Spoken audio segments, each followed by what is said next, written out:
शराब घोटाला, बदहाल शिक्षा व्यवस्था, पानी की किल्लत, औसत से निचले स्तर के मोहल्ला क्लिनिक के बाद आम आदमी पार्टी के राज में बदहाली का शिकार बनी हैं दिल्ली की सड़कें।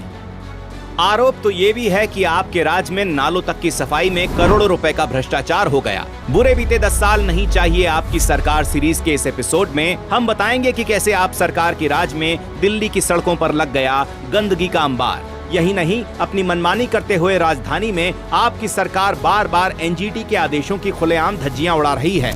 एमसीडी मिल जाने के बाद दिल्ली को चमका देने की बात करने वाले केजरीवाल जी ने कुछ इस तरह दिल्ली को चमकाया है कि मॉनसून आने के बाद तक नालों की सफाई नहीं हुई और जब मॉनसून आ गया तो जल्दी जल्दी में आधे अधूरे नालों की सफाई करके उनकी गाद सड़कों पर ही छोड़ दी। बारिश में कीचड़ और गाद से भरी ये सड़कें केजरीवाल के दिल्ली मॉडल की गवाही दे रही हैं। इस मामले की कोर्ट में सुनवाई के दौरान एमसीडी ने माना है कि नालों से निकाली गई 18,500 स्क्वायर मीटर गाद सड़क किनारे पर पड़ी है और इसे उठाना तो दूर, इसके लिए अभी मात्र टेंडर ही जारी हुए हैं। इस मामले में लापरवाही और देरी से रिपोर्ट दाखिल करने के लिए एनजीटी ने दिल्ली जल बोर्ड पर 20,000 रुपए का जुर्माना भी लगाया है, लेकिन जनता के पैसों से जुर्माना भरने वाली दिल्ली सरकार को इससे कोई फर्क नहीं पड़ता।